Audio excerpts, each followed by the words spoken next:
Hey, let me ask you something most people really avoid thinking about. If something should happen to you 10 years from now, what exactly would survive you? I'm not talking about your job. I'm not talking about your car. I'm not talking about your social media post. What would continue to live because you lived? Would your children inherit clarity or confusion, assets or anxiety, direction or debt? You see, most people are working hard every day, but they are building nothing that really outlives them. Tonight, we are going to touch on that very critical topic. We are going to be talking about a topic that a lot of people don't really understand in fundamentals what it means legacy. We're not talking here about theory, no hype, right? But how to build something that continues to live when you're no longer alive. So if you're joining me tonight, you're welcome, right? Today is going to be more. It's going to be more like a workshop. So I really want you to take a pen and a paper if you can, right? Take a pen and a paper, get yourself ready to take some notes. And if you're just joining us tonight, let me know where you are joining in from. I usually like to know where people are chiming in from. All right. If you have any specific questions as we go along, please don't hesitate to ask that. Right. Because it is important for us to start having conversations around critical and important things like legacy. A lot of the people who watch me, a lot of the people who follow me, a lot of people who are part of my community are already past 30. They are in their 40s, some in their 50s, and some even in their 60s. So there is no way on earth you cannot be thinking about your legacy. You cannot be thinking about what will outlive you, especially because an average male, for example, lives till 76 years old. So if you're 50 years old today, you only have 26 more summers. You only have 26 more winters. You only have 26 more birthdays with your loved ones. So you cannot afford to not think about what is going to outlive you. You see, one of the most important thing about legacies is that it helps give you direction on your life. It helps forces you to think about the end of your life, and then you start reverse engineering from where you are to make sure the end looks like what you want. That's one of the powerful things about legacies. The beautiful thing about the legacy is that every day you build into what culminates into your legacy. But at the end of the day, the judgment on that only happens most of the times when you're no longer alive. But you can't build that when you're no longer alive. You have to build it when you're living. So it's important before we start to even understand what legacy is not first, right? Before we even get to what that is. Now, legacy, it's not a big funeral. You see, one of the things that we're caught in culturally is this whole concept of giving people their flowers when they are dead, not when they are alive, right? And so you must understand your legacy is not going to be the size of your funeral. It doesn't matter whether 1,000 people come or one person. It doesn't matter whether they bury you in the most luxurious coffin or not. It doesn't matter if you have 10 different choirs singing. In fact, in many parts of Africa today, I notice, especially in our immigrant communities too in America, right? Funerals are huge. We do all this elaborate stuff, right? That is never going to be a legacy, right? You also have to understand your big house in the village, in some part of that is not really part of your legacy per se, right?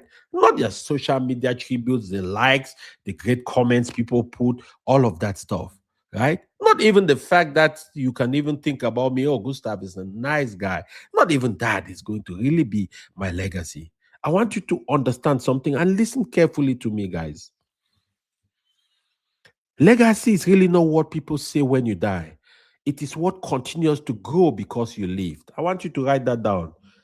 That should be a mic drop moment. Legacy is not what people say when you die. It is what is going to continue to live, what is going to continue to grow because you lived. Most people tend to build only income. Very few people build systems and infrastructure around that to help them. So let's flip the coin now. What truly is legacy? And I want to approach this in a very structural and organized way so you can really have a clear plan. Because my goal is by the end of this live stream, which should serve as a workshop session for you, you should be able, if this is something of importance to you, which I think should be, you should be able to have a clear plan on how to start executing on building a legacy for yourself if you haven't really thought about it carefully, if you haven't been thinking about it seriously, on how to go about it, how to start building on it, and how to take it not only seriously, but a step by step guide, which you can start using, start implementing, and it's going to take you there closer and slowly but surely. So let's talk about what legacy really is. And I broke this down in three dimensions, right? I will be talking about my three dimensions of legacy. One is the identity legacy, the second is the financial legacy, and then the third is the structural legacy. And now stay with me on this video because I'm going to break each of those down in a way that you can really chew and swallow them emotionally and mentally. But before I even do that, I like to drop this Bible quote on you. And again, I usually like to say this: I am no pastor, I am no holier than thou. I am certainly not as holy as most of you who even watch me, but I'm a guy who decided to become a Christian and to believe in God and Jesus Christ. And I believe that every time I come and listen to the word of God, I find inspiration in the Holy Book. It helps me. It gives me courage. It gives me inspiration. It gives me the desire to continue to build. But most importantly, it gives me divine direction. You see, we all are first of all created in the spirit before we are created in the body. And so your body can only execute what your spirit is directing you to do. And if that spirit is directed by God, if that spirit is inspired by the spirit of the supreme being, who is the master of the universe, there is a great chance that the end will be beautiful for you. Even the middle will be. So I want to drop this one on you, right? It's Psalm 112, and it says, the generation of the upright will be blessed. Their children will be mighty in the land. The generation of the upright will be blessed. Their children will be mighty in the land. So legacy is not accidental. Mighty children, mighty generations, mighty offspring doesn't happen by luck or by happenstance. This happens by intentional parenting. This happens by intentional coaching, by intentional implementation of systems, structures, and a plan in place. And so, if you're listening to me right now, maybe you're a father, you're a mother, you're a parent, you're a leader, you're somebody who has influence over people. It might not even be your own biological children, it might just be people who have crossed paths with you or listen to you. I want you to understand that a legacy cannot be built by happenstance. It's not accidental. It is intentional because just like this Bible verse says, and it talks about mighty children, and children here, right? It's a symbolic expression. Mighty children doesn't happen by luck. They are raised by intentional parents. And parents here also is symbolical. It doesn't necessarily mean biological parents. Parents is anybody who has influence, anybody who you look up to as a mentor. In this case, a parent could even be a younger person to you, but you look up to, right? So it's important to understand that. Now, let's talk about the first dimension of legacy, and that is the identity legacy. And let me tell you why this is important. Because everything starts and falls with identity. Identity is not only the way you see yourself, but the way your character and all the other influences in your life directs your life. So your identity basically is a single description that can be assigned to you. And that's not only assigned by the world, but by what you assign to yourself. You must realize something. It is never about the name you're called. It's always about the name you answer to. You see, many people have lost their destiny. Many people have lost their way. Many people have abandoned their dreams. They have abandoned their ambitions. They kicked out of their own self and stopped believing in themselves because of names they were called. And it didn't really matter what those names people called you. What really mattered is whether you answer to those names. That is the reality of the matter. So when you're talking about identity as the number one dimension of legacy, you are talking about the values that are internal rules that govern your decision when nobody is really watching. These are the rules that govern you as a human being on a day-to-day basis without anybody judging you, when nobody is watching, when you don't even have to be corrected on those rules. So think about it. You're talking about things like integrity. You're talking about things like discipline, responsibility, generosity, excellence, right? Because in practical terms today, your values will become your children's internal compass. I read something one time and it impacted me very significantly. It says, generally, children don't listen to what we say as parents, they model what we do, right? So it is important that the values you stand for, the discipline, the responsibility you manifest, everything you do, know that somebody is watching. Now, at different times in their lives, the value of those things you do as a parent will vary. In the earlier parts of their life, for example, as a father, you discipline them, they might not love you. They might think you're a wicked guy. They might think you're not a very loving person. They might think you're somebody who doesn't care about them. At some point in their life, they're going to recognize what you did, right? But the important thing is that you want to make sure that that identity of yours is guided by a compass, and that compass is what gives you the the structure and platform to make decisions about going forward with your life. Your values will also become the guiding light for your children and the people that look up to you. Because, for example, if you normalize a debt lifestyle, most likely your children will normalize that. If you normalize investing, you talk about money, talk about investing all the time, they will most likely normalize that. If you normalize integrity, kindness, genuine altruistic generosity to humanity, they will internalize that. You see, one of the things you don't realize is the human being is like a sponge. There are a lot of things when you become an adult, you start thinking about it. You realize you learned it because you just modeled it after your parents. You didn't realize when you were growing up that you were modeling those things or that you were picking up those things subconsciously. Because you must always remember something. Children don't inherit what you say, they inherit what you tolerate and you do. Right? So I want to encourage somebody out there listening to me talking about legacy today. This is by no means trying to judge anybody. This is by no means trying to make you feel bad about yourself. This is by every means a word to encourage you, to give you direction and to give you structure about what legacy is all about and how you can succeed to build a legacy of meaning.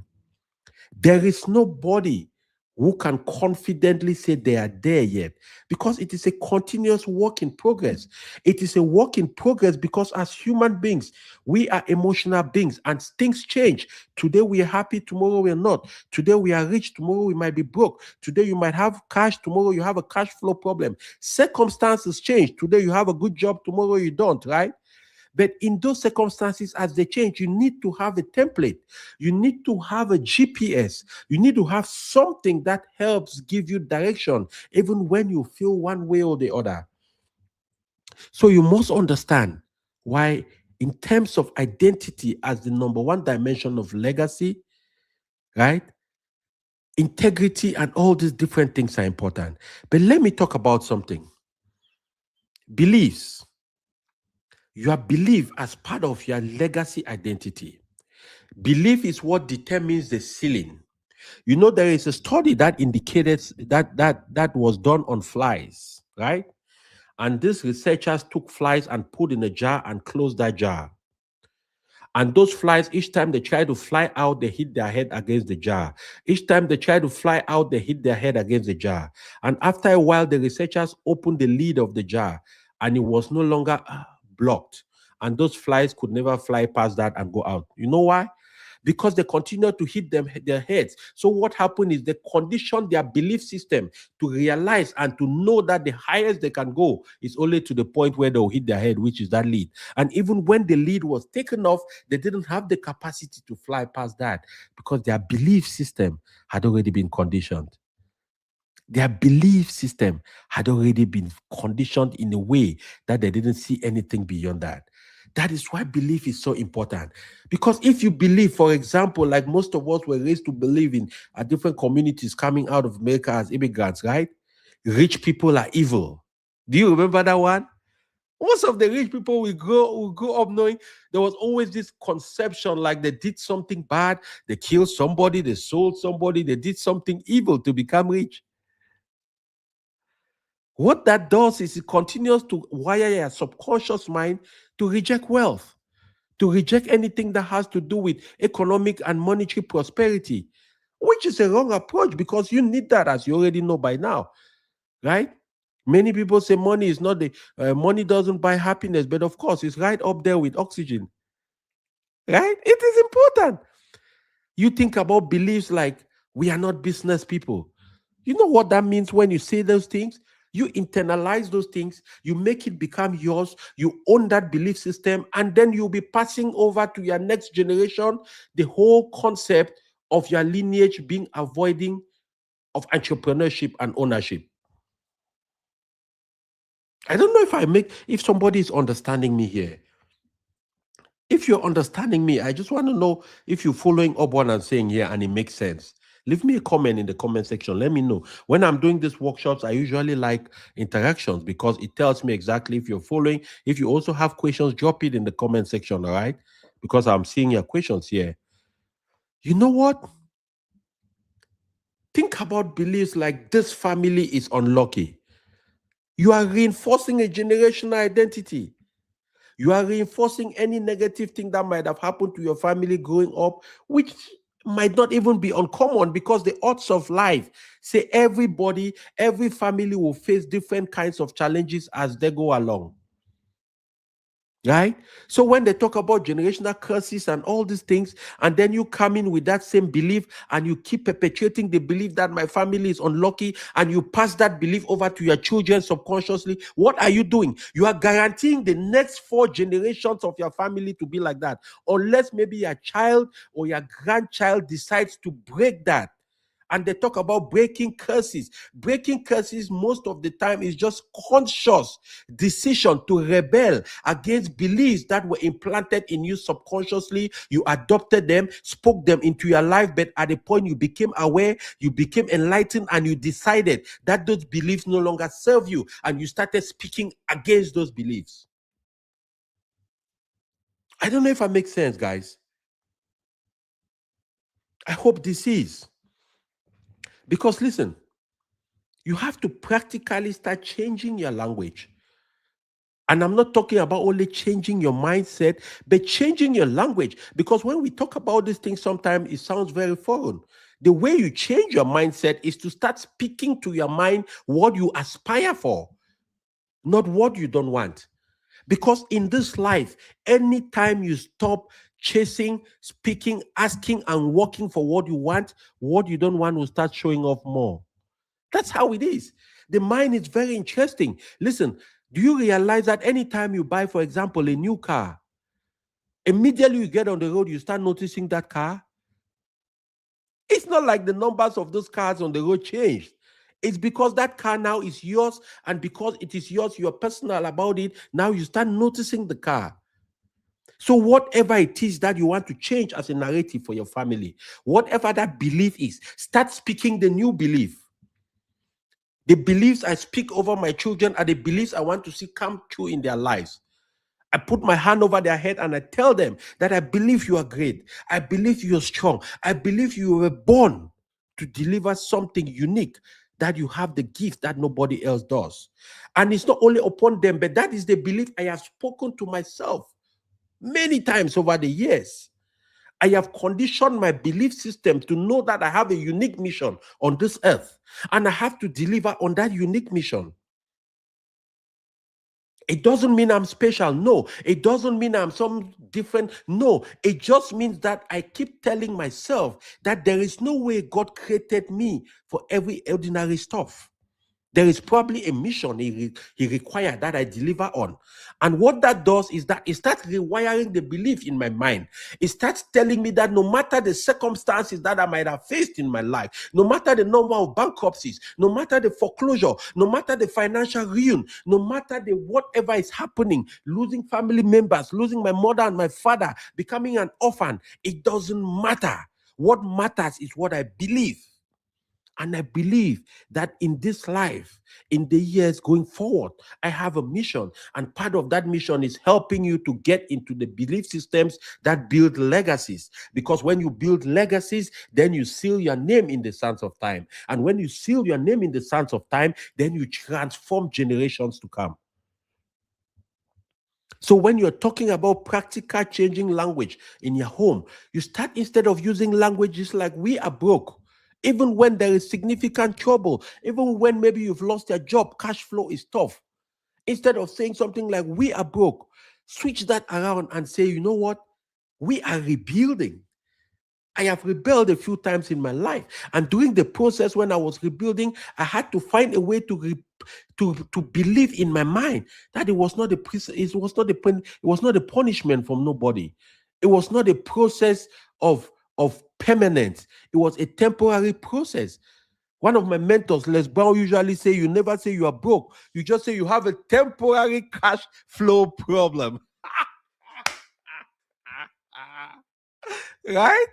So if you're listening to me right now and you've been using the expression, "I am broke," stop using that.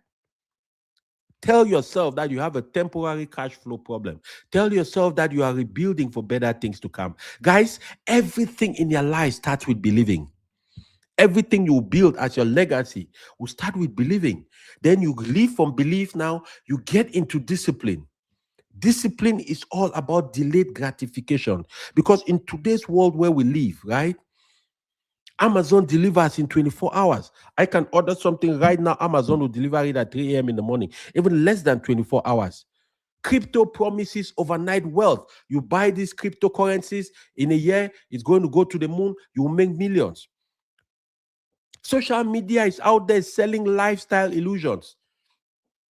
You see people's highlight reel and you compare it with your backstage reality, and you start feeling depressed. You start feeling unhappy.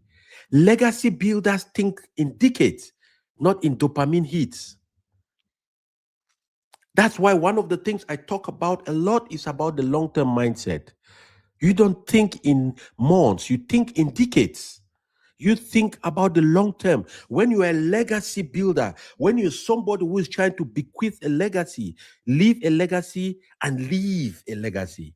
So leave a legacy in the present and leave a legacy when you are exiting this world. You cannot think in short spurts. You cannot think in dopamine hits. You cannot think about just the next post. Every video I do is intentional. Before I come to talk to you tonight, I've taken 4 hours to prepare for this. I'm talking about the fact that I've been preparing for this the last 17 years of my life, because I've been doing research, studying, just reading and things like that as part of my legacy plan. But just to come and present this, even though I know all of these points in my head, I still had to sit down, prepare, go back to some books I have read, take some inspiration from there. Because I am not thinking about this particular 1 hour we are going to spend on this live show. I am thinking about the fact that this show is going to last for another 40 years. And in those 40 years, millions of people, by God's grace, might get inspired from it. And if they get inspired from me, that is part of my legacy. So I will not even be alive, but people will still be talking about this fact that I am speaking to their lives as if I'm alive. Because people have spoken to my life as if they're alive, but they are dead long time ago. I think about the great Miles Monroe. He said something so powerful. He said, you know what? The greatest wealth in this world is not found in the minefields in Congo, not even in the oil fields of Venezuela and Iraq or Middle East in Saudi Arabia, not even in the gold mines of Ghana or Sierra Leone. You know where the greatest wealth in this world is found? In the cemetery. Because buried in many cemeteries are people who had dreams, who had desires, who had ambitions. But maybe the fear of failing led them never work on that. Maybe the lack of discipline never permitted them to work on those dreams. Maybe the lack of a strong belief system, knowing that there is a possibility for them to be a game changer in this life. And they died with all those dreams. They never maybe were exposed to the importance of building a legacy and not worrying only about what we do while we are alive, but worrying about what that will impact while we're gone. Because when you start thinking about legacy, every action in your life becomes orchestrated by a plan governing the long-term outcome of that. You no longer think about short-term goals only. You think about long-term goals. Because legacy builders think for the long term. Because you must always remember dopamine builds pleasure, but discipline is what builds empires. Anybody you know who is successful at anything, if you go to find out, they are disciplined people. They are not perfect, but they are disciplined. They are disciplined in focusing on learning the craft. They are disciplined in showing up on time. They are disciplined in implementing that thing for years, because the results you see on the front end, you never know the sacrifices on the back end. Because a lot of people will see your glory tomorrow, but they'll never know your story. They'll never know how long it took you to get there. They'll never know the late nights you couldn't sleep. They'll never know the anxiety you dealt with. They'll never know the moments when your children will look you in the eye and ask you, Daddy, is this it? Is this it? I know it because I remember over a decade ago when I was still working in Africa, I'd left the US, go to Africa to work. And one time I came home on vacation, I carried my kids in the car. We went out for ice cream, and as we were driving back home, my second daughter started crying in the back seat. And I looked in the rearview mirror, I saw her crying. And I cleared on the I cleared off the road. And I said, honey, why are you crying, darling? Did I say something wrong? She said, no, daddy, you didn't say nothing wrong. I just missed you.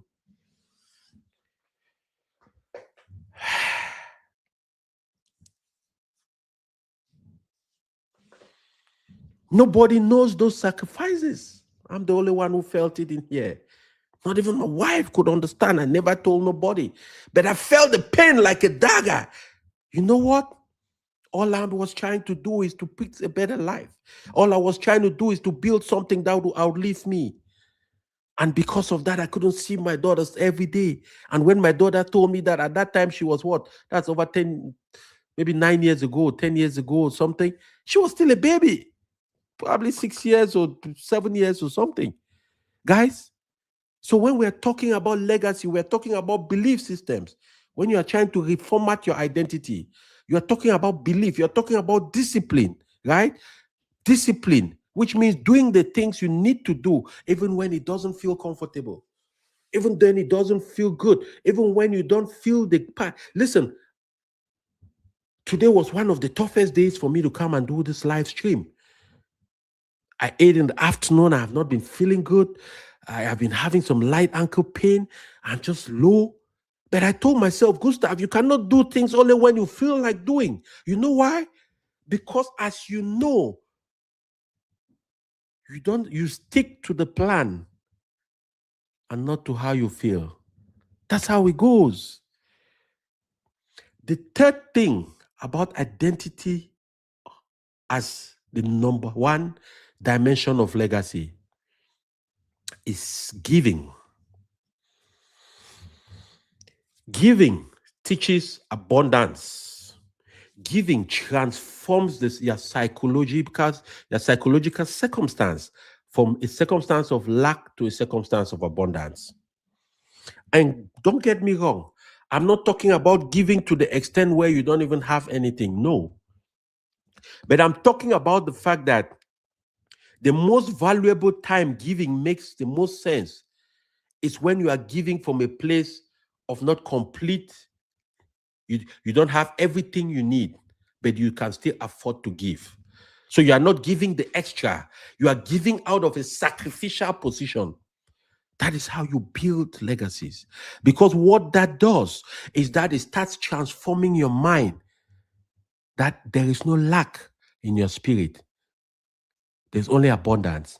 Because if there is no lack in your spirit, there will not be lack in your experience in life. If there is no lack in your spirit, there will not be lack in your daily perception.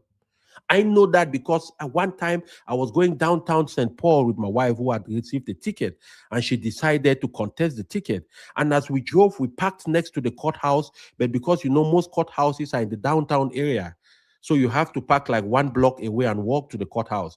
As we are walking to the courthouse, we get to a stoplight where we have to go cross the street to the courthouse. As we're standing waiting for the pedestrian crossing light to come on, I see this guy pull up with a Target card. And you could tell that he was homeless. All his belongings in this life was in that Target card. He was unshaven, looking unraveled, looking shabby, terrible, not smelling too well. You could tell that he hasn't had a shower in many days. He managed to smile, and he looked at me. He said, "How are you, sir?" I said, "I'm fine, thank you." And I said, "How are you doing today?" And that guy responded in a way that I've never forgotten, and I adopted that. I said, "How are you doing today?" He looked at me. He flashed a brilliant smile, and he said, "I feel blessed today. It's an awesome day to be alive."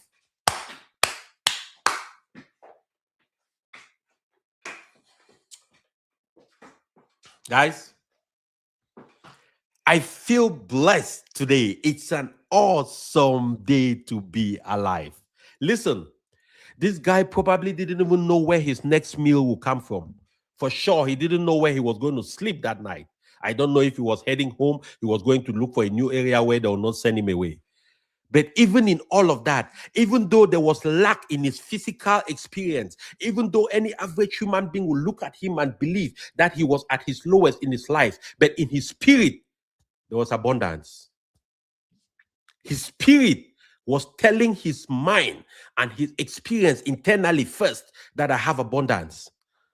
And so his experience might not be as painful as you perceive it to be, because he feels blessed.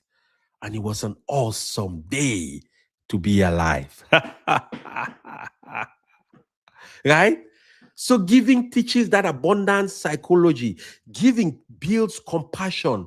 Giving builds humility, right? It prevents greed.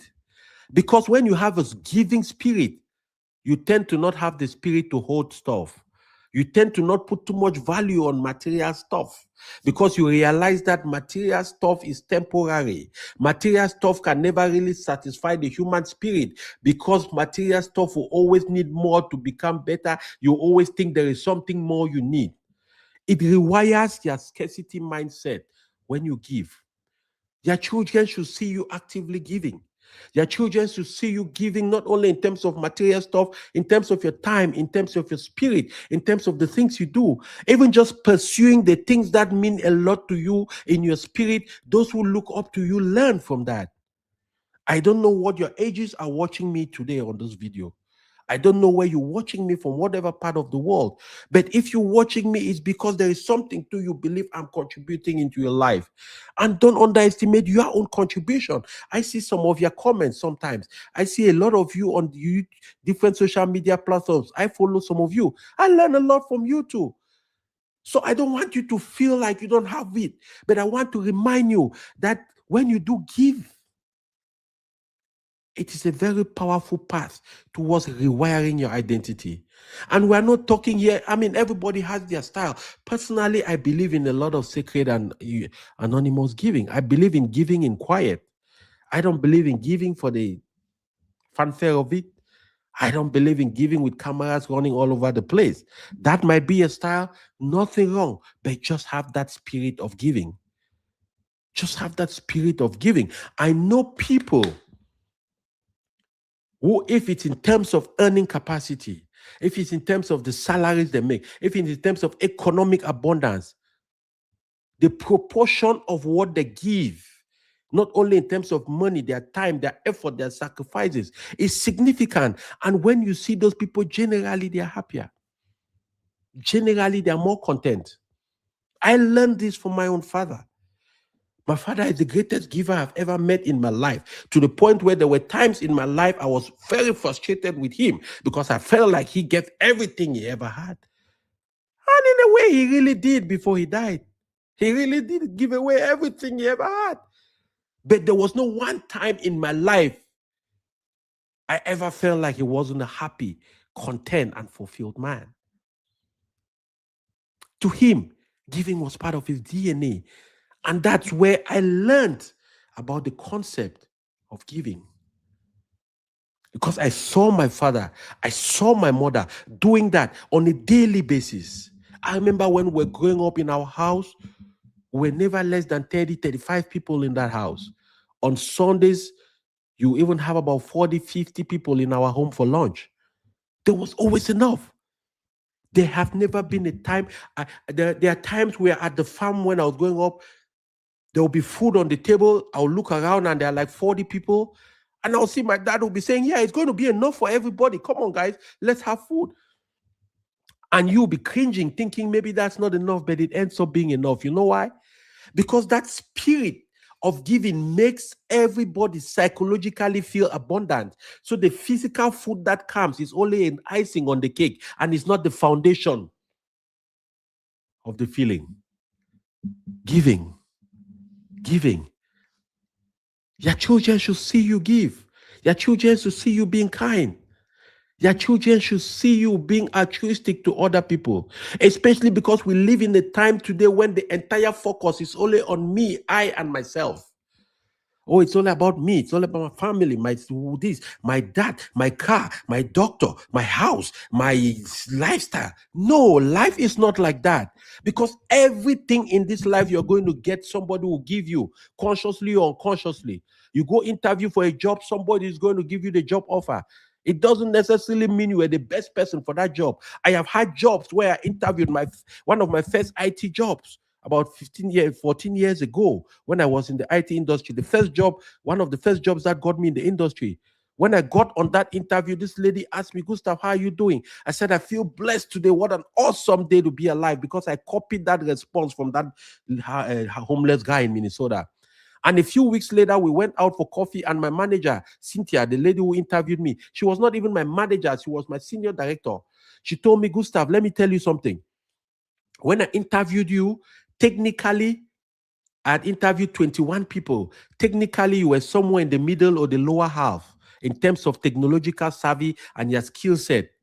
But when I spoke to you and you responded to me, I feel blessed today. It's an awesome day to be alive.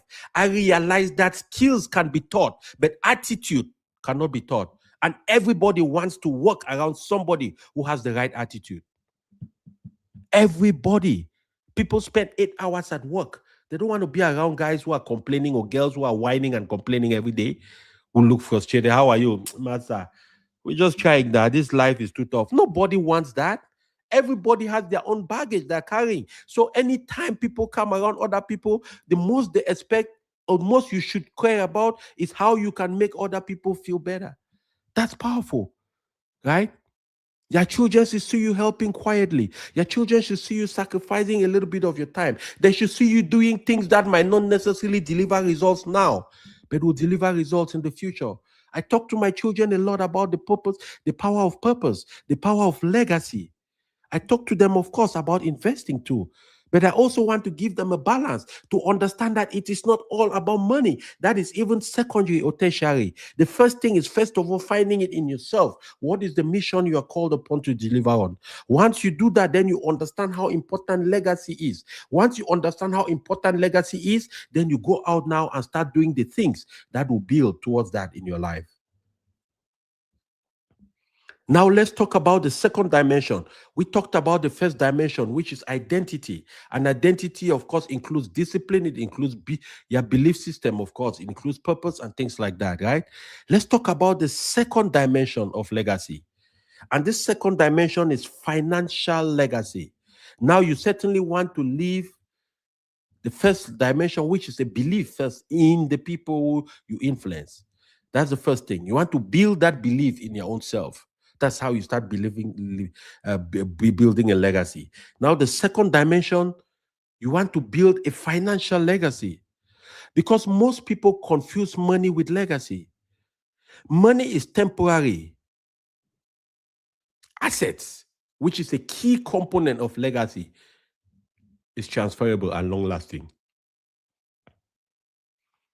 What financial legacy really means is that you put together a system of assets, knowledge, skills, instructions, and protective mechanisms that make sure the economic fruits of your labor can be transferred from generation to generation.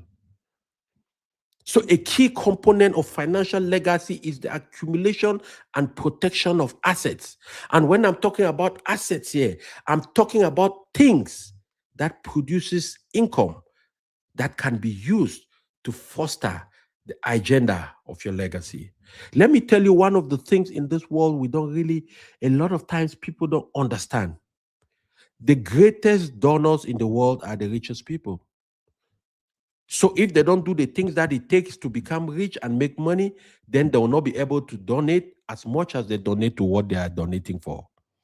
So it's important to understand that there's a correlation between financial legacy and financial stewardship as a component of your legacy. And that starts with the first step, which is accumulating and protecting assets. I'm talking about assets like dividend stocks. I'm talking about assets like rental property. You're talking about business equity, ownership in businesses. If you don't own the business wholly, you can own a piece of the business. Private investments, investing in private enterprises. Sometimes you might have a friend who is doing something very, very powerful. You believe in that idea. You don't have to invest a lot of money. If you have a small amount of money, call your friend and say, hey, I believe in the vision you're trying to pursue. You listen, I want to invest in this. That's how you gain ownership, because you must understand something. At every point in time, you must always ask yourself the simplistic question: if you stop working today, what still pays you? That is part of your legacy. That thing that still pays you, it means that thing can still continue to pay even when you are no longer alive. If it can pay you without you working for it. I don't know if it makes sense. Guys, this is a mindset shift. This is a paradigm switch completely. I don't come all the time to teach you only about finance. I need to teach you about the mindset and the spiritual alignment that moves you in that direction, because I keep working on those things on a daily basis. So when we're talking about financial legacy, it's not only about these assets too. You also have to talk about and think about transfer of knowledge. You see, you must understand something. Usually, the first generation makes the money. The second generation maintains it, and generally the third generation blows it. I didn't say that. Statistics say that. Most generational wealth is blown by the third generation. And a big part of that, you know why? Is because there was no transfer of knowledge, discipline, and frameworks to help guide the next generation on how to maintain, manage, and perpetuate that. So if you bequeath $500,000, for example, to your children, and if they don't have the training, if they don't have the discipline, if they don't have the financial understanding, they're going to blow that amount of money. That's why 75% of people who win the lottery are bankrupt within the first 3 to 5 years. Why do you think that happens? Why would people win the lottery? Millions of dollars. I watch that program on YouTube all the time. There are tons of videos on that. You can go check it out for yourself. Because I try to understand the mindset. And each time I watch those videos, they go through interviewing those people, the answer is usually the same. You know, I was just working and then I got money. I didn't understand how to manage it. I don't understand the framework. I thought it would never run out. I didn't understand about investing and things like that. Because there was no framework, there was no guide, there was no template, there was no GPS given to them to manage. So when they win the money from lottery, their lifestyle changes immediately. They don't know how to duplicate the money, they don't know how to protect it, and boom, in 3 to 5 years, they're frustrated, they're starting to file for bankruptcy, money gone. Money gone. So some practical things you can do. Make sure you start teaching your children from around the age of 6. You first of all start teaching them about just saving money. Just that you can always buy that on Amazon. There are little banks, right? You can put some coins in it with the whole different models of it, different designs. You can buy those things $2, $3. You make them have a current account, you make them have a savings account, you make them have an account for giving, and you make them have an account for investing. It starts teaching their minds, it starts rewiring their minds. It starts helping them to become stewards of this gift.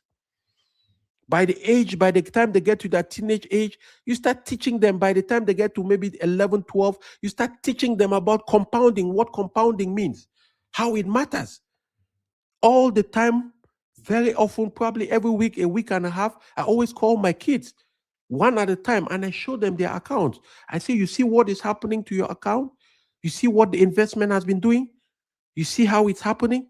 You see where it was 2 years ago. You see where it is now. This is the power of compounding. This is your pathway to a legacy. This is your pathway to building wealth. This is your pathway to becoming unfireable because you accumulate assets that will pay you without you working physically.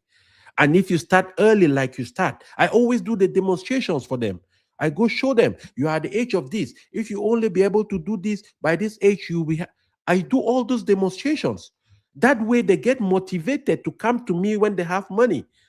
They might have a gift, they might have money. Maybe, my wife gives them money or somebody, an auntie, uncle. They will come to me because I've given them a practical guide and I've given them another promise. I say, anytime you come to me with your money to invest, I am going to match 50% of that amount and invest it for you. So you get motivated. But the only way they get motivated is because they are slowly starting to understand a little bit what the power of that is. I don't expect them to understand right now, but I just want them to have something that as they grow up, they can think back and realize, now I see why daddy was telling me about that. I am glad I started at that time. I am glad he forced me to start that because now that I understand better, I can continue to build on that foundation. That is what we're talking about. Knowledge transfer, right? Open custodial accounts for your children. Fidelity, Schwab, these platforms have the ability to open custodial accounts. Custodial accounts are accounts you open for children 18 years and younger.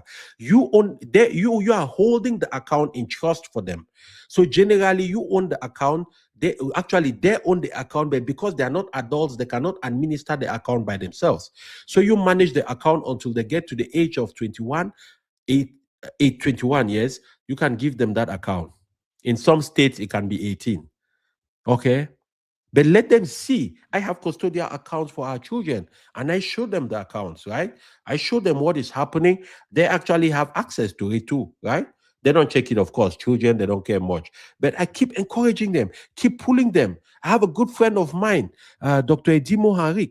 His son is, I think, 10 or 11 years. That guy is already a financial whiz. The guy already has a platform coming on where he talks to children his age about personal finance, how to invest, and building wealth. There's no way the kid is not going to be successful. There is no way if his parents leave something, he's going to blow it because he knows by the time he gets to adulthood, he will know how to manage money. A lot of us, especially us immigrant people, nobody taught us how to manage money. In fact, managing money was vilified. The people who were disciplined, the people who tried to save in our communities, they were described like selfish people. They were described like people who were never generous, people who were not kind. No, you need a balance, right? Let the children see statements of their accounts. Let them even see your own account for all I care, but not the big ones. Just show them something small. You don't want to find yourself in the position of where, the movie. Oh my. What's his name again? The guy who acted the French Prince of Bel-Air, right? He acted a movie called In Pursuit of Happiness. That is a true life story. And the guy who actually is the character he acted in that movie, Will Smith, actually, the character Will Smith acted in that movie. The guy lives in Los Angeles, and I watched a documentary on him. And this guy said one day he was coming back from work and he got into his house and he overheard his teenage children, his son and his daughter. His son is about 13, his daughter is like 15. And they were arguing that when daddy dies, who is going to own the Lamborghini? Right? And so as they were arguing, he walked into the conversation. They didn't know, but he overheard them. And he said he went back the next day and changed his will and realized that, you know what? I got to do something. I cannot leave them too much because they're going to blow it. Eh? My mentor Les Brown always says, God, if I'm going to die and I have a quarter, I will swallow it because I've taught my children hunger in their stomach. And if they have hunger, the fear of God, they should be able to rebuild again. But, anyways, so knowledge transfer is a key piece of the financial legacy structure, right? Because you must always remember something: inheritance without instruction becomes consumption. Inheritance without instruction becomes consumption. There's no guideline. Let's move on. Let's move on. The third critical piece of the financial legacy dimension: ownership mentality. Ownership mentality. And I want you to understand me here very clearly and very important. Ownership doesn't mean entrepreneurship. Those are two different things. You can be an owner without being an entrepreneur, but you cannot be an entrepreneur without being an owner. I don't know if it makes sense. Ownership is the ability to have the legal rights to something, to have the legal possession right to something. So when you buy stocks on the stock market, you own a piece of Amazon. It might be a very small piece, very minute piece, but you own a piece. The same way Jeff Bezos owns a piece. Ownership is a critical pillar in financial legacy building, because ownership is what gives you a certain amount of guarantee to be a partaker in the growth of that asset that you own. Ownership doesn't only give you control, but it gives you perpetual access to the growth of that asset that you own. So we must understand, first of all, to keep teaching our minds. You have to teach your mind. You have to remember, you have to train yourself consistently to always prioritize ownership over employment. Prioritize ownership over employment. You know why? Because employment requires your permanent, persistent, physical implementation for a result. Ownership doesn't require your permanent implementation for results. So the two must go together. If you are an employee, you must also own. If your only path is entrepreneurship, that's what you've chosen, and you want to stay on that path, also make sure you own. But at every point in time, remember that ownership is superior, because ownership can be handed over. You cannot hand over your job. The day you are retiring, you cannot call your daughter or your son and tell them, hey, for this my job I have, please give my son or my daughter since I will be retiring. You cannot do that. The second thing is, a lot of time you cannot control employment. It is a good thing. Keep your jobs. Don't give up on, don't leave your jobs. That's not what I'm saying. No, I am saying that while on it, use it as a conveyor belt to accelerate ownership of assets and things and equity in businesses, right? The second piece is equity over salary. Let me tell you something, guys.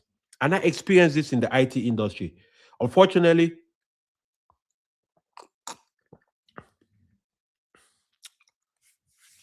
this is how it works. Because in the tech industry, a lot of companies come up every day, right? People are building new tech companies, a lot of founders starting new businesses. So a lot of times, the older established companies will employ you on a full-time basis. They will pay you benefits, give you all those things, and give you a salary. But startup companies will bring you into the company. They might not pay you as high as an established company yet. They can pay you maybe 75%. So let me give you a realistic example. You might be working for a company like Amazon, right? And you earn 150,000 a year with full-time benefits as a full-time staff. And there is a startup company called ABZ Company, which is a tech company. For that same role you are doing, that startup company could say, you know what? We don't really have money right now as much. So we're going to give you $75,000 a year. And then we'll give you stock options in that company, which means they will give you the other part of your pay in additional stocks. Now, the key with that is yes, you are helping to build something exciting. It's not yet established. But what happens is that it gives you equity, it gives you ownership in that company. So, if that company grows and they finally float it on the stock market, which means it becomes a public company, and then people can buy the shares of that company, all of a sudden, your equity in that company becomes your train out of mediocrity and poverty. That's why you think about all the companies you can think about: Facebook, Google. The early employees of those companies were mostly paid with stock options. And when those companies became big and public companies, a lot of those early employees today are billionaires. Some of them hundreds of millions of dollars. Right? So you also want to understand how important equity is. I am saying so is because some young people look at listening to me, even some older people, you have experience, you have knowledge, you have a lot of know-how and superior skills in their job. Sometimes you might see an opportunity that is giving you equity in a company more than an actual salary at that time. And if you can afford it and you believe in the vision of the business, take the equity. Because when that business becomes a public company, that equity could easily become something else. You can also invest in equity like that to private equity companies. So these are companies that are not public yet, but they are still looking for funding. So you must always understand this as a piece of the financial legacy, because that equity you own in that company, you can hand over the equity. The stocks I own, the equity I own in private companies, if I die today, my family is going to inherit that. It's not going to stop because it's not employment. I own it. I'm part of the ownership group. So it's important to understand these things when you're thinking about legacy, especially the financial aspect of your legacy. Always think long term over short term, right? Especially because in today's world, employees are very vulnerable. Employees are very vulnerable. Let me tell you up front, you must have a plan for yourself. Your company doesn't really have a plan for you like that. I'm just being honest. Your company really doesn't have a plan for you like that. You must have a plan for yourself. Let me tell you, the company has a plan for itself, for its executive and its shareholders. Trust me, the companies prioritize their shareholders. So you have to have a plan for your own self, right? Owners build durability. You must understand. Ownership builds durability, right? So that is the second dimension of building a legacy: financial legacy. We've talked about the identity piece. We've talked about the financial piece. Let's talk about the third piece now. The third piece of building a legacy: structural legacy. And this one is the most ignored piece of legacy building. Structural legacy. What does this mean? It means this is where intelligent families really separate themselves. These are the things that are not necessarily the components of building and generating the elements that builds the financial legacy or the identity legacy, but these are the things that safeguards them. These are the things that protect what you've built and perpetuate it. Think about it this way. Think about something like a will. And that is something, if you're listening to me, you have to work on it. It's a work in progress for all of us, I know, but these are important things. These are critical things. In our culture, where I come from in Africa, and I believe most of you who are immigrants from the culture you come from, we didn't really see our parents writing wills a lot. They left a lot of verbal wills. In this time and age, of course, that is good, but it's not enough.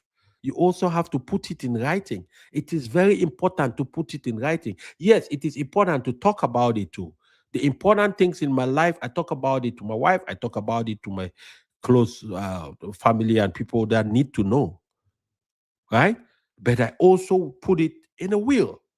Wills are structural legacies because these are instructional documents that takes away confusion, takes away fighting, takes away family distortment and maintains a structure that continues to perpetuate what you've already built. A will ensures that assets go where you decide that they should go, not where the state decides. Because if you live in the state has laws around people who don't have wills. It means you died intestate. And when you die intestate, the state is responsible to dispose of your assets. And they can dispose it any way they want. It takes time for them to go through that.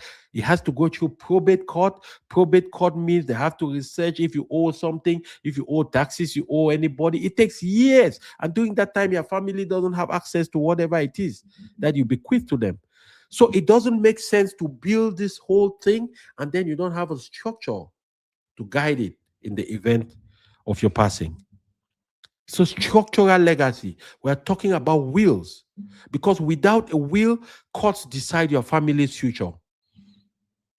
Another very powerful element of your structural legacy is trust because trust protects your privacy, it's tax efficient, it guarantees asset continuity. Trust usually avoids probate. Trust doesn't go into the probate courts when you have a trust, right? Of course, trust involves, there's a revocable trust, there is non-revocable trust. There are a lot of different nuances to trust. But today, I'm just going to give you the overall concept of what a trust is, right? A trust is basically an instrument by law that can own assets, which is not a physical human being. So it is an instrument that you can use to hold your assets in to hold your assets for you, but it is not a physical human being, but can act like a physical human being. So trust avoids probate. In modern times, a lot of successful and rich families, what they do is that whatever wealth has been accumulated, whether it is stocks, bonds, real estate, companies, businesses, digital products, whatever it is, they package it all and put it into a trust. That's what you hear a lot about trust funds. That is why you have the richest families in America today. Some of those rich families actually have been 4, 5, 6 generations of wealthy people. Because the first generation of these wealthy people, right, they left a trust in place. And this trust acts in their best interest as the generations come and go. Trust is very powerful. I want you to take your own time and watch videos on YouTube about trust. I'll do a separate video on trust and wills, right? But I want you to spend some time understanding how powerful that thing is and how important it is, right? A lot of rich families, the way they use trust funds is they use it as their own bank. So instead of members of the family to go take a loan from a bank, they can take it within the trust. So think about it this way. You work hard, you build a business, you own stocks, you own money in the bank and all these things. And by the time you're dying at the age of 80, maybe you're worth $10 million. And of those $10 million, about 5 million of that is in cash. And the rest is in stocks and real estate and different assets. You package all of that, you put it into a trust. And so this trust now cannot be accessed by the probate court. It doesn't go through any court system, right? It is protected. And in that trust, you give specific instructions how you want that money to be spent, who can access it, when they can access it, the age of your children that can access it, what percentage they can access, all those different things. But here's even one of the most powerful things a lot of rich families do. And it doesn't even have to be rich families. I'm just saying rich families because they spend time to understand these things or they hire professionals to teach them and implement these things. You don't have that kind of money to do that if you don't. So what you can do is you can learn it for yourself. It's not complex. I am learning it for myself. I'm implementing it for myself, right? Of course, I'll need to pay a lawyer to do trust and things like that. But it's not much money relative. A lawyer could charge you maybe $3,000. That's small money relative to what you can lose, relative to time that you can lose, right? So let me break it down to you. So think about it. You have $5 million in cash in your trust. So that trust now serves as a bank. There is no need for any of your kids to go to a bank. If somebody needs capital to start a business, let's say $500,000, what happens is they can come to the trust, depending on the provisions you made, they can have access to that money, borrow it from the trust, and then the trust now and then the trust will take a life insurance policy, and the beneficiary of that life insurance policy is the trust fund. And so anytime you pay, or sorry, your child or the grandchild or whoever member of the family that took the loan, anytime they make payments towards that loan, they will be paying actually towards the policy payments of that life insurance policy. So that in case something happens with that family member, they die, the money doesn't get lost. That life insurance policy pays back the proceeds into the trust fund. Guys, we need to understand these things as immigrants. We travel to this country, we work hard, we make money, but we don't understand how the system works. And these things are not very complex. These things are things we need to focus on, pay attention to, right? So think about it this way: that trust fund can contain any kind of asset that is quantifiable, qualifiable, whether it is liquid or it is illiquid. So your digital assets have to be part of your trust. This video I am doing right now, my YouTube channel, my Facebook channel, my Instagram channel, all those things are going to be components of my trust. Because that is intellectual property. That is an asset. That asset will produce income. I don't know if it makes sense. And because it produces income, even if I'm not alive, the asset will continue to do that. Your brokerage accounts, your online businesses, your physical businesses, any kind of income producing thing is an asset and it should be part of your trust. You need to understand that.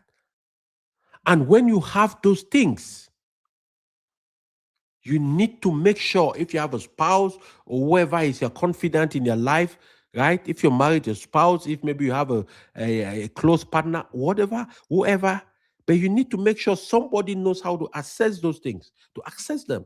Because if you die and somebody cannot access them, then it's useless. But generally, in a country like the US, it's a little bit easier. In case of an emergency, you could easily go to your city hall, and city hall can pull out information on your partner, and it can give you information about the different things. If they have life insurances and things like that, they generally can. They might not give you everything, but at least it's somewhere to start from. But you don't want to live like that, because then you would have worked all of this, put together a legacy, and you just disappear like that and it gets lost. Right? So you have to make sure these things are in place, these structural legacy components. So yes, we talked about the will, we talked about the trust, and now we talked about asset. We have to talk about asset visibility. That is creating a master document, a document that serves like an instructional manual.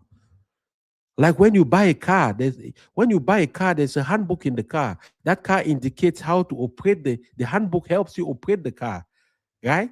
So all of these things, you have to have something that gives directions on how it works. And I don't want you to get caught up. It's not complex, guys. It's not sophisticated. These are some of the things that we've just been made to believe they are sophisticated. They are important stuff. These are important stuff. We spend hours watching soccer, doing other things, partying, night clubbing, and things like that, drinking, hanging out. We can dedicate some time on these things to at least understand them, right? You want to create a master document, which is a document that has, accounts, properties, insurance policies, contacts, advisors, things like that, right? Stored securely, that can be accessible responsibly. You want to verbalize them too. You want to verbalize them to the person who you are entrusting it to, right? It doesn't have to be to everybody, but to the people who are stakeholders, the people who need to execute on it when you are no longer there. This is leadership. I understand this is a sticky piece, but you need to understand why it is important, because there is no point in doing all the work and then everything disappears because you don't have a concrete plan for it, right? Because you didn't understand how it works. Wonderful. Let's see. Okay, awesome. We have Jerome on the line. Hello, Jerome. Love across borders. Hi, how are you? I don't know for sure who that is. You have a completely different name on your social media, so I don't know. But if you have a question, please drop it there for me, right? We are talking today about a legacy, and the power of a legacy is that it gives you a chance to start building from the end backwards.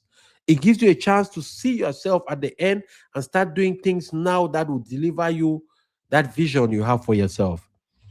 Legacy is a powerful element in your entire life. Legacy is how you get to remember the things that live after you leave. So it is important while you are doing all the things you're doing, but to also pay attention to that. Because legacy, it matters. It matters because time is ruthless. Most of you who listen to me, you're in your 30s or 40s or 50s. I'm sure by now you've been seeing what is happening. Almost every year, you might have a contemporary, an older brother who is not significantly older than you, an older sister. People drop dead. People become incapacitated.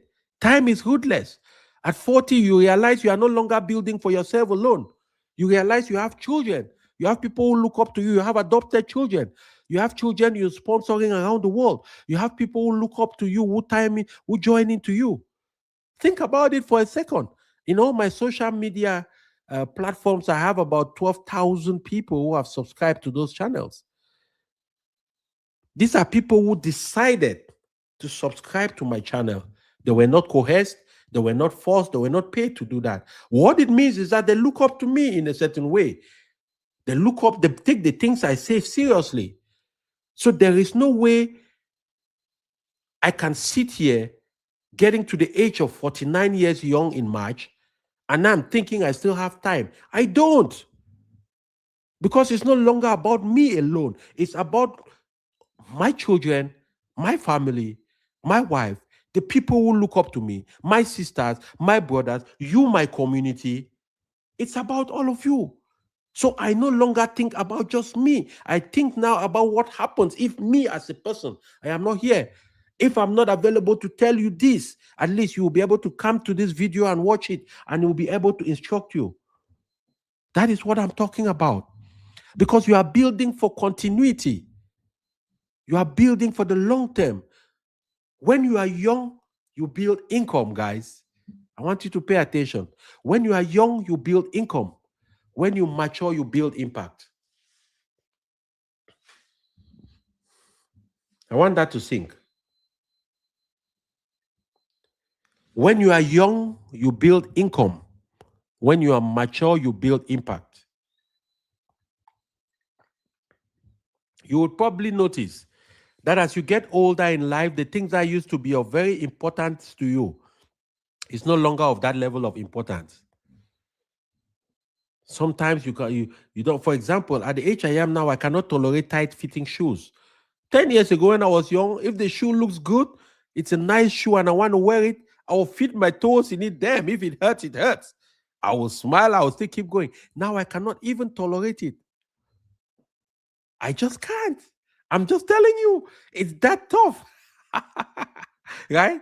My wife ordered for me a very beautiful Valentino shoe the other day, and it came and it's slightly tight. God, thank God it's not too tight. So I was able to put some water in the shoe. I don't know if you know this technique, guys. You put some water in a Ziploc bag, you seal the bag, you put it in the shoe, and you put it in the freezer. As the water freezes into ice, it expands and it will stretch the shoe a little bit. That is one way you can do it.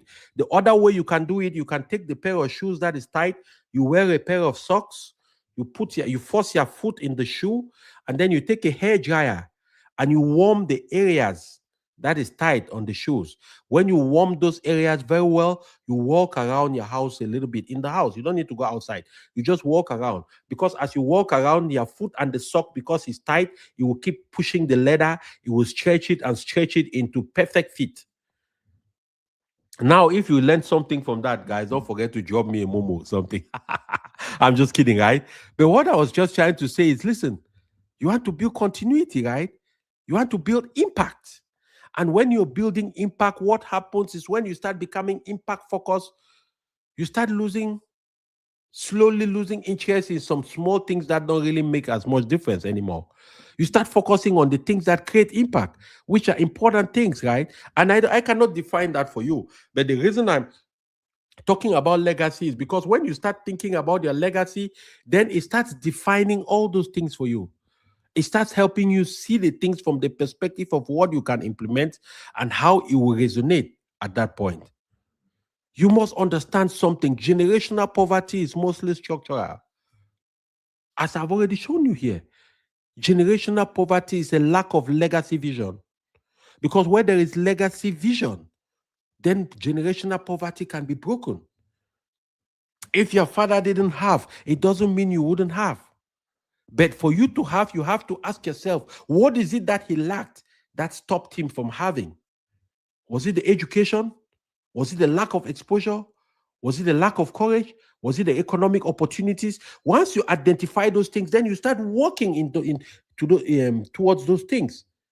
Was it the mindset? Then you start rewiring your mind because you have grown for so many years experiencing and living in a certain condition. So for you to come out of that, you have to tell your mind a different story, which is completely contrary to the story that you grew up in.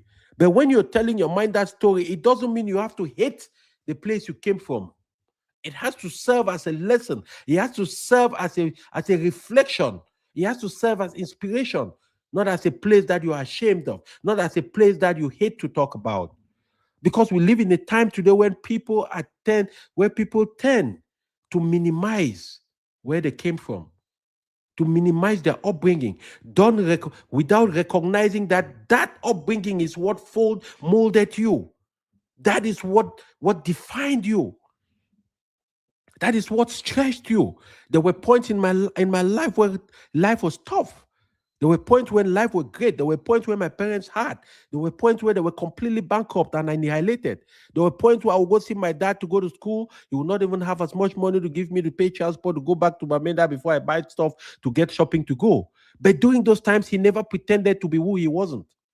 He never acted and tried to prove to us, his children, that he was doing better than he was. He was always clear with us that it's rough in these times, my boy. It is rough, my children.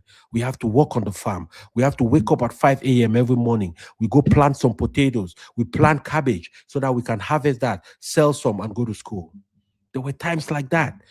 So when you are building a legacy, now all those things make sense. It might not have made sense then because as a young man, I couldn't understand why. Now it makes sense. That is part of his legacy, and that is what has also defined my own life. That is why I can see things a lot more clearer. That is why there are things that are important in my life, and there are things that don't mean a thing to me. Because it doesn't have any interest in my life. Because to me, it doesn't align with my legacy and my vision of impact. Because when you define that legacy, then you're able to define the things that can contribute to that legacy. So you must understand most families work hard, but no asset retention. They don't retain assets. There is no legal transfer framework. There is no capital preservation, no investment culture. If there is one thing I want you to take away today, I want you to remember this.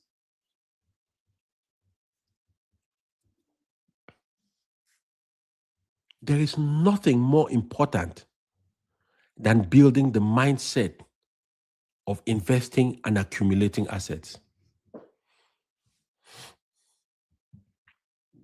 When I talk about investing and accumulating assets, it doesn't only have to apply to financial stuff. When you buy a book to read, you are investing in yourself. You are an asset. When you force your children to read, you try to teach them the culture of reading. You are investing in them. That's your legacy. Those are assets.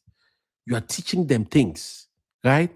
So it's important to understand that, because a big part why wealth disappears is because systems were absent. There were no systems. The wealthy people who are able to build wealth and perpetuate it have systems. That is why you hear me talk a lot about mindset, a lot about systems, a lot about structure before we talk about the active money, before we talked about the acts of investing, the companies to buy and things like that. That is the easy stuff. Trust me, investing in an index fund, investing in companies on the stock market, that is easy. It's not the tough part. The difficult part are the things I'm talking to you now about, the mindset, about the culture, about framing your spirit to prioritize accumulation of assets, because it's not a one-time do and you go. It's something you have to be doing it all the time. You have to be recalibrating yourself. You have to continue to stay in that mindset and in that culture, right? Let me tell you something. 70% of wealthy families lose wealth by generation three. Sorry, by generation two. So 70% of wealthy families lose their wealth by the second generation. And by the third generation, 90% is lost. The issue isn't money, it's preparation, it's process, it's a system, it's the lack of a legacy plan. It doesn't have to be perfect. Start today with whatever you can start with. My legacy plan is not complete. I have it in my head. I'm executing it as I go ahead along. I'm accelerating it even more. So I'm not sitting here talking to you like a perfect person, like somebody who has it all figured out. No, no, no, no, no, no, no, no, no, no. I don't come here to bullshit nobody. I don't come here to act holier than thou. No, but I have the knowledge, I have the experience, I've interacted with people who are doing it, I've done it, I've learned. And while I'm doing it too, I'm sharing with you to be doing it because that is the path. In fact, that is the only path you can guarantee that your legacy lives on. That all the work you've done, you enjoy from it and you can pass it on, and generations to come will enjoy from it. If you don't have a trust, your kids are going to blow out everything you ever work for. And it will not be because they're wicked. It will just be maybe because they didn't understand how to manage it. It will just be because sometimes they don't have your grit, they don't have your hunger, they don't have your determination. Life is not as difficult for them as it was for you. So the framework in which they were raised is different. That's why I tell a lot of immigrant parents like me in America, I say, never say I don't want to give my kids what I didn't have when I was growing up. That's a wrong way to approach it. Because what you didn't have when you were growing up is what has defined you. If you work hard today, working hard is not easy. Keeping a job is tough. Going to work every day for 12 hours, like Jerome Ta is at work almost every day trying to take care of it. It's hard. You don't do it just because you like it. You do it because you have to, right? So what you didn't have defined you. It formed you, but it didn't define the rest of your life. But it gave you a lot of characteristics that are helpful to you today. So don't say you don't want to give your children, you want to give your children what you didn't have when you were growing up. No. Say you want to give your children what you didn't have on the inside, which is the knowledge you have now, which is the discipline you have now, which is the vision you have now, which is the ability to build a legacy, which is the understanding about investment, which is the understanding about multiplying money because you have learned it and you want to pass that over. Trust me, guys. Let me tell you something. I always say this, and it's one of the main prayers I pray over my children's life. Number one, grow up to be God-fearing and love humanity. Number two, to identify their purpose, their gift, and their mission in this life. And number three, to find ambition from their stomach. Because when they have ambition in the stomach, when there is hunger to achieve the thing that they were born to do, nobody can stop you. Nobody. Because a lot of times, as you know, that dream belongs to you. God placed it in your heart. Only you understand what it is. So if you're trying to explain to somebody else, you are wasting your time because it wasn't given to them. They were given their own dream, a separate kind of dream. That is why most of the people you look up to in life, they always have something weird about them, right? If you ask the people who they grew up with or they started with when they started on their journey towards where they were destined to be, they will always tell you a lot of people didn't understand them. That we thought he was crazy. We thought he had started acting the fool. We thought he was lazy. He didn't want to work or he didn't want to do this. Meanwhile, he has just been listening and following to his different drum. A drum that is destiny ordained, a drum that is purpose driven, right? So I want to give you these tools so that you can use them not only to strengthen yourself, to transform your own mind, to transform your life, to define what your legacy is, but most importantly, to have a plan and a system in place which you can live up with, and you also bequeath that to the people that are coming after you. It's important to have that. So here is the deal. Here is a step by step 20-year legacy vision. You could break it down into 10 years, 20 years, whatever you want to break it down.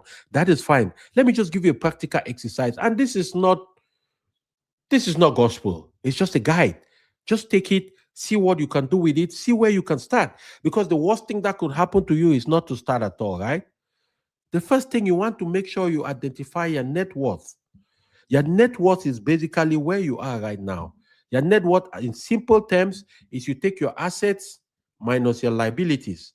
So you take the things you own, you subtract the things you owe from. If the answer is positive, you have a positive net worth. If the answer is negative, it means you owe more than you own. That's a negative net worth.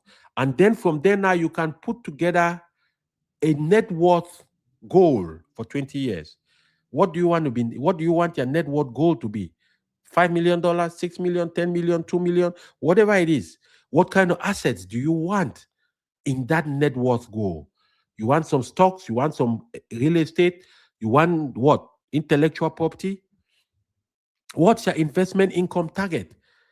20 years from today, what income do you want from your investments?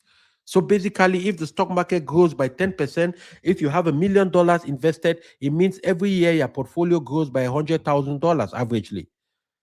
Now, in order to get income from that you can live off, generally, it is estimated that if you spend 5% of the returns, of the annual returns of your portfolio, you will never run out of money.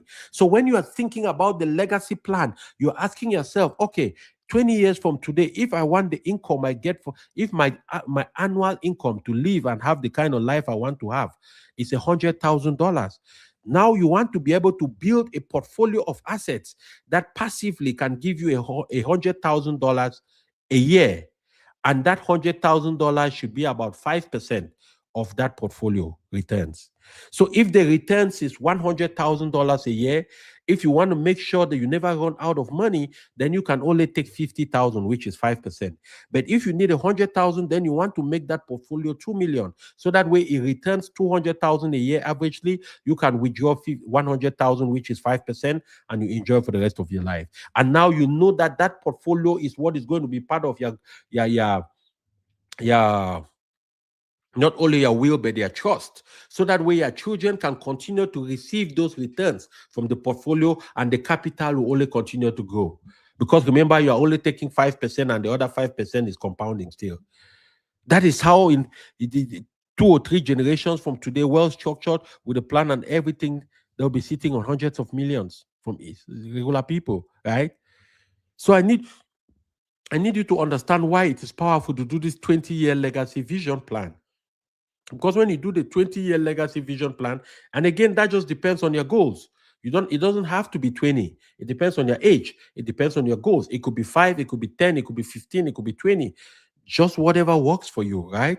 Based on the longevity and all of those other calculations, right?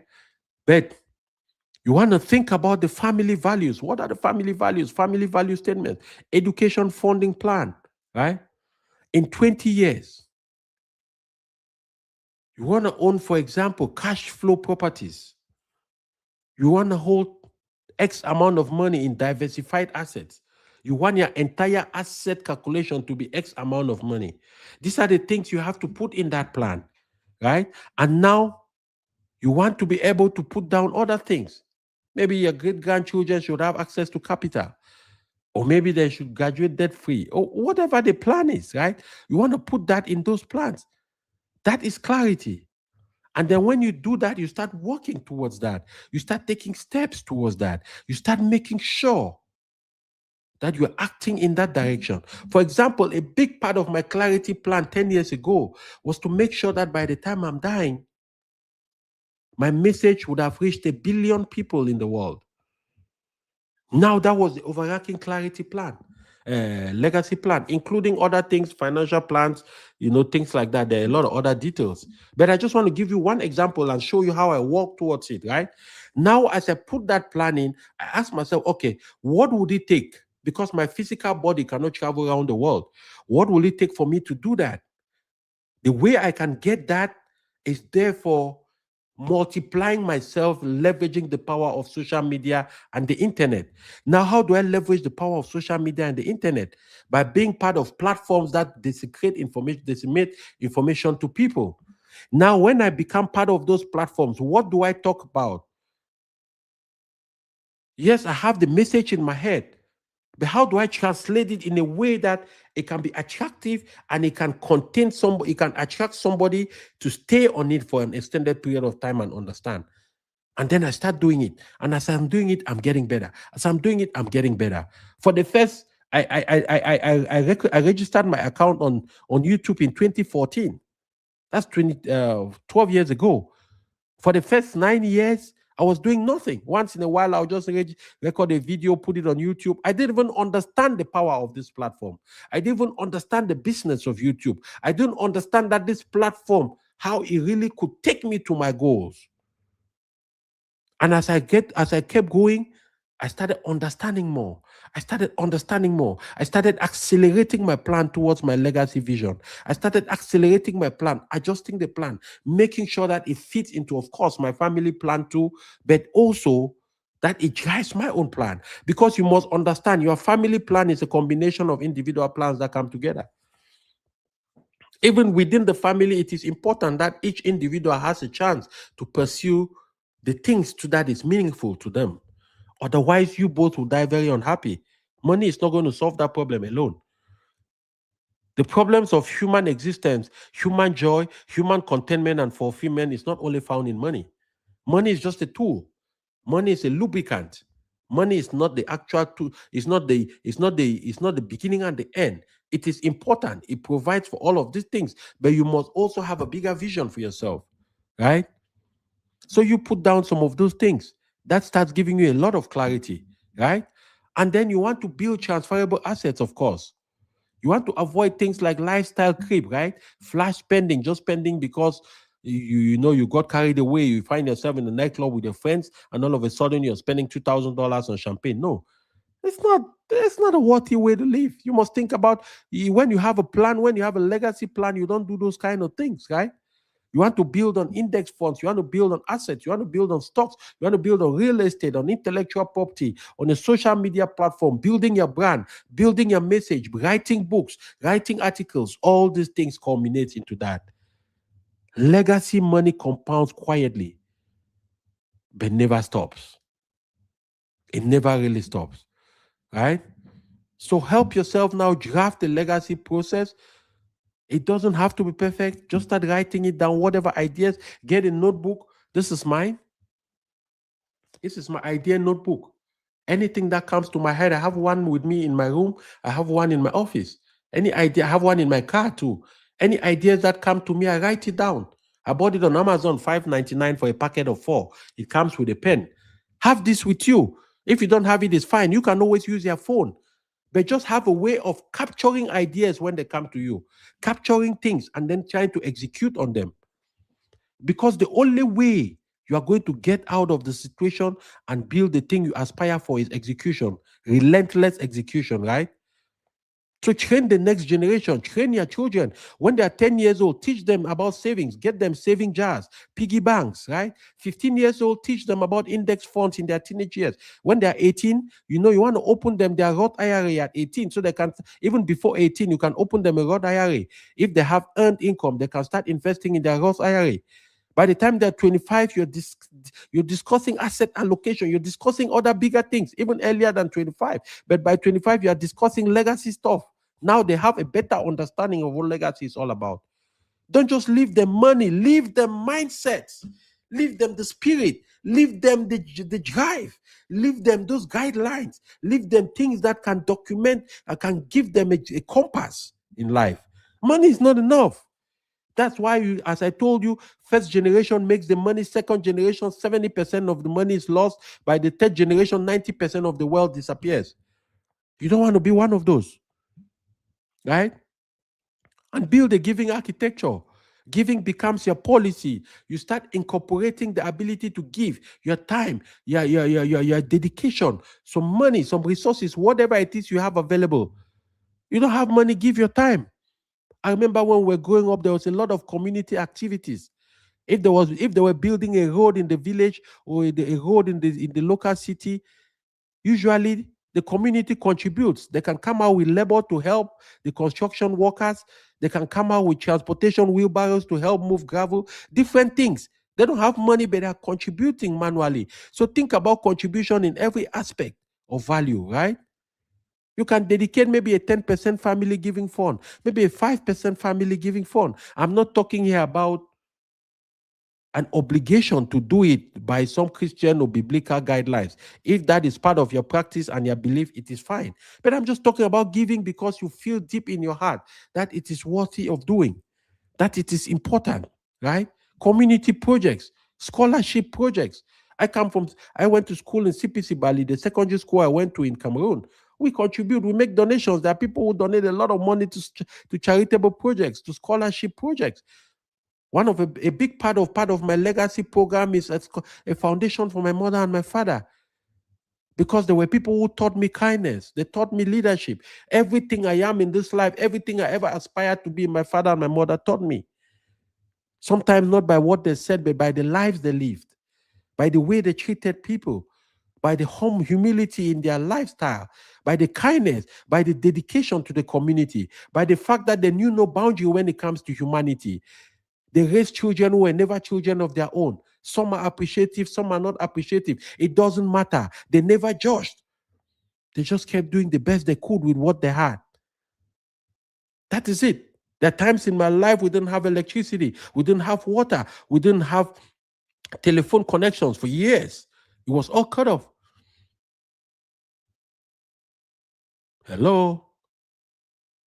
But those times informed me that life is not a linear line, that life can happen to everybody, that you must prepare in life to know that there are seasons of abundance and there are seasons of lack. And you plan for those seasons accordingly.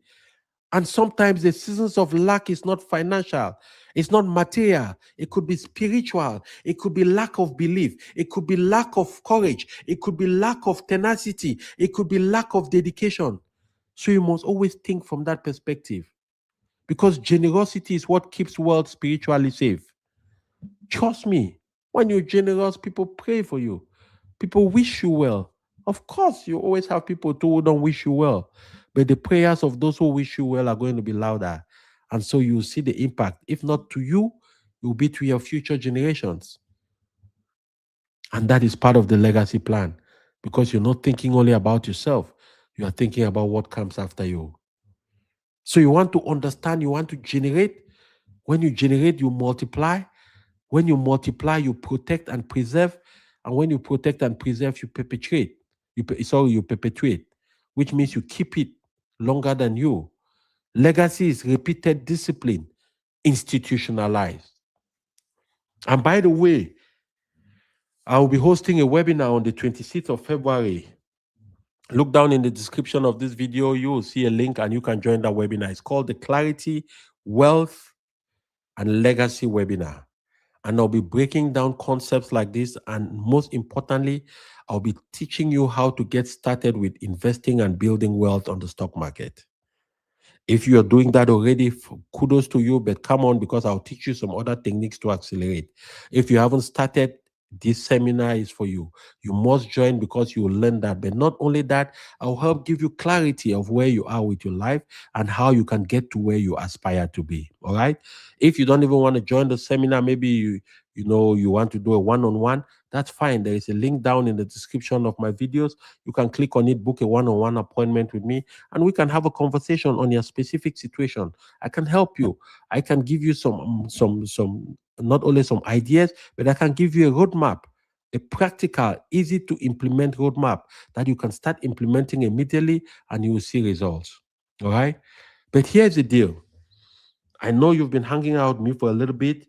I appreciate your time, but I'm hope most importantly that you've learned something, because I do live streams every day, Monday to Friday, sometimes on weekends, but certainly Monday to Fridays from 7:30 p.m. Central Standard Time, right?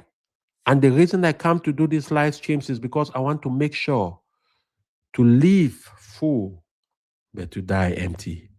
I want to make sure that the day I'm dying, I've given out everything I got in my head and in my spirit. I want to make sure that the same way other people like Jim Rohn, like the great Dr. Miles Monroe, Les Brown, and all these other people impacted my life and continue to impact my life. The way my father impacted my life, my mother, my other mentors I have, my big brothers, the way they impacted my life, and they are no longer alive today, but their impact is still being felt. I want to make sure that I can leave something too, so that nobody whoever gets to have contact with me or my message will go home empty. I hope I'm achieving that goal by the grace of God and most importantly by your support. Because I want to say this. One day, your grandchildren will talk about you. Not because you were rich, but because you were intentional. Because you shifted that trajectory. Because you refused to let your bloodline drift.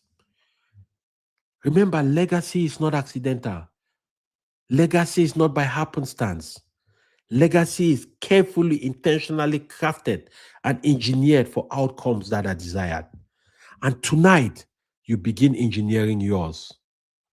Tonight, you get yourself on that journey.